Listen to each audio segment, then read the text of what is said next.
So yeah, I'm Dr. Iain. I'm at Edinburgh Napier University, and today I'm talking about, this is a change from normal. I normally talk about commemoration of war and historical events, but this is about FIFA, the game, or what's not in FIFA, so it's not in the game, commerce and commemoration in the EA Sports FIFA franchise. I think it's an opportune time to be talking about FIFA. In my opinion, FIFA is a historical game. It's got a 30-year game history, and this year is an end to that chapter.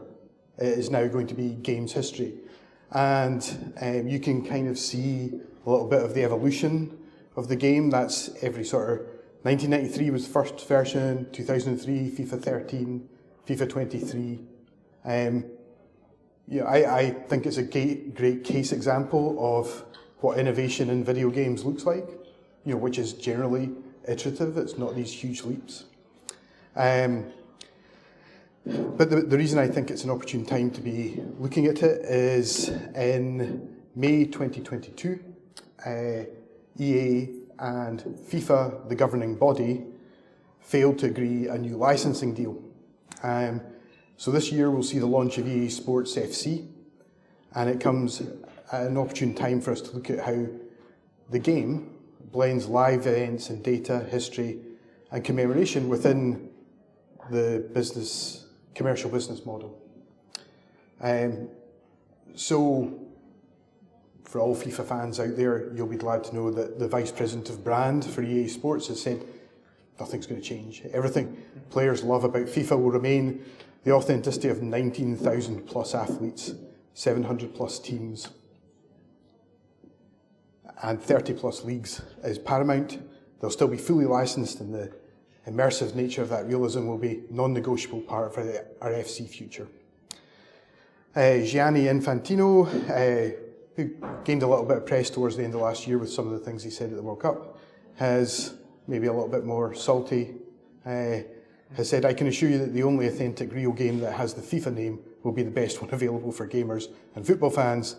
The FIFA name is the only global original title," which is interesting because this year there won't be a FIFA. So, and the reason for the dispute is money. These are estimates because the way that EA releases its data, it's not always clear. But in 2020 to 2021, there was approximately $1.6 billion in sales of FIFA. The lifetime sales of the game are somewhere in the region of 325 million. But more sort of interestingly is the add-ons or the microtransactions raised somewhere in the region of 1.6 billion. That's an estimate because it's about 30% of all the Ultimate Team revenue, but the Ultimate Team revenue that EA announced is somewhere in the region of 4 billion, but that includes Madden, NHL, all of this. And the key bit probably down the bottom there is the total revenue that FIFA, the governing organisation, made from the licensing agreement up till then, was about $265.5 million in a year, which isn't bad. That's revenue that EA will now keep. FIFA will get something else. And a lot of that is to do with the mode Ultimate Team. This is the cover of the latest iteration, which is the Ultimate Edition. The franchise, the brand, is, I think, an amazing example of how it melds real-world data, facts, history, live data, but also creates myths, false histories. And I'm quite interested in this from a commemoration perspective. So how EA engages with live football, how it blends with the virtual game world. It also EA have created a model for the representation of the sport, but for clubs, for stadiums, fans and players. It also presents a model in dealing with the complexity of data, both historical and of the present, and of the commercialisation of fandom, nostalgia and history.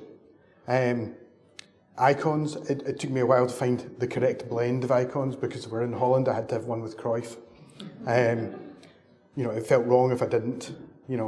I would have put up all the Scottish icons, but we only have one, which is Kenny Dalglish, and he should be the best in the game. But we'll give EA some creative license for that. But the best example of commemoration with the icons has been Pelé.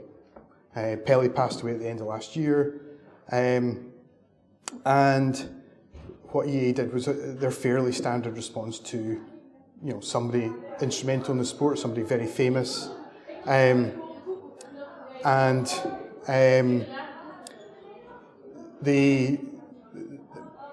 passed away. Some initial uncertainty about what might happen to his icon card, and what EA did was they did what they'd done previously with how they've engaged with deaths. So EA have typically taken an approach that is commemorative and one that looks at limiting potential profiteering amongst FIFA players. So, what EA did was they gave every player in the game, all you had to do was log in and you got this tifo, this representation that you could customize in your stadium so that fans could commemorate Pelé. And ostensibly for December and January, almost any game that you played online had the Pelé tifo. Typically people that are playing FIFA are football fans.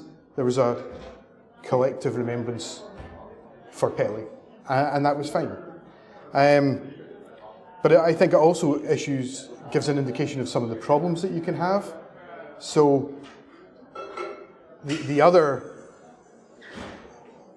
potentially greatest footballer in the world ever, if it's not Pelé, and it's not Dalglish, obviously, could be Cruyff, is Diego Maradona. Now, when Diego passed, again, EA had the standard approach, which was they gave a Maradona tifo. They also gave every player who logged in the Argentina national team kits, so you could play as Argentina, But very shortly, there was a problem with who owns Diego's image rights. And his lawyer, I don't know how these things work, but what happened was there was legal representation made, and a new message went out that basically said Diego was being removed from Ultimate Team. You couldn't. Initially, during the year, what they did was they kept the cards that were already there. They were quite rare, but they didn't completely remove him from the game. Every year since then, he's removed from the game. You can't play or buy or purchase Diego Maradona. And for me, this was really interesting because you now have this world where you have, again, the primary audience of FIFA involves a lot of kids. Their interpretation of history is what they see and play with. So, if they're saying Pele's the greatest player and you're saying, what about Maradona? And they go, well, Maradona's not in FIFA, so he can't be that good, right? And again, I think it's really interesting when you look at how Electronic Arts have navigated other events, right? So they have a business model. That business model is phenomenally profitable, but they have to navigate a whole bunch of other things that involve commemoration, right? So whether it's players' retireals, so this is up there in the top left is Enoch Mwepu, who played for Brighton. He had to retire for a heart condition, and his card was decided to be allowed to remain in the game for the current season. The message in the very top there is the passing of Christian Atsu, who was playing in Turkey and lost his life in the earthquake. And what EA did was they, it says there that Atsu will be removed from the Hatayspor in FIFA, the team that he was playing for. His food items will no longer be available in packs, so you can't get them, they're now unavailable. His item prices will be fixed permanently, so people, at their current values, so people can't profiteering from it. And then they send their sincerest sympathies. Now, you know, that seems like a fairly standard approach. Then they have to deal with things that are world events. The Russian invasion of the Ukraine resulted in a different message, which was, you know, almost immediate before the sanctions were all put in place, but they removed the ability, they removed the Russian league, they removed the ability to play with not necessarily all Russian players if those Russian players were playing in a different league, but you couldn't play as the Russian team, that kind of stuff. And then you also have the thing that happens with footballers, right? Not all footballers, but you know, footballers that maybe find themselves having made a bad decision. So this is the picture in the middle there is Ivan Toney.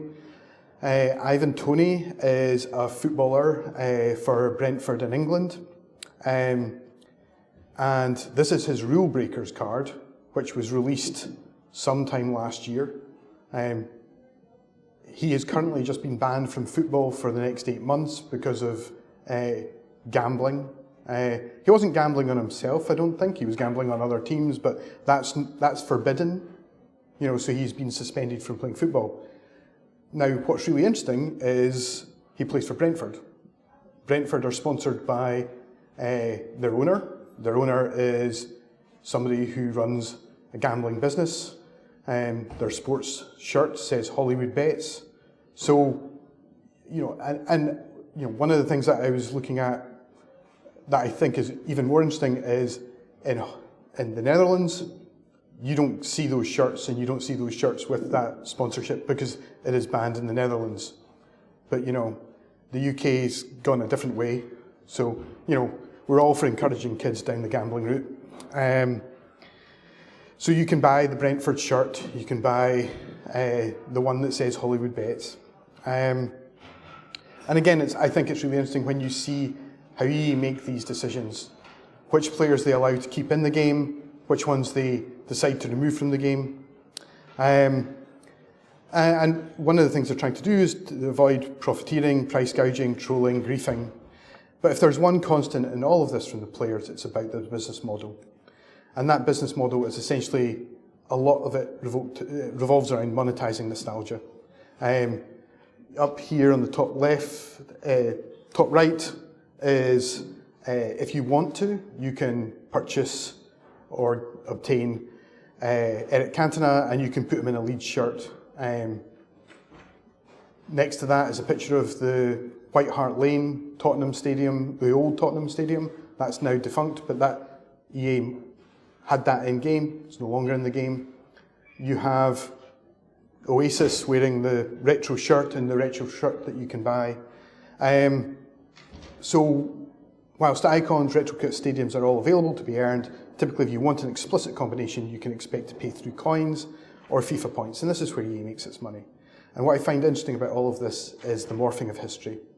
One aspect where the monetization and fandom collide is this promotion of players that are non-performance based. So they change things. This was a shapeshifters challenge, so you have Marcelo, who's typically a left back, now playing in Brazil, but played for Real Madrid. He was created as a striker. Sergio Ramos plays for Paris Saint-Germain, typically as a defender, but he's playing as a striker. And you have this morphing of history, the changing of, you know, what people are doing and where they change. Now, to a lot of players, it comes back to, it's just a game, right?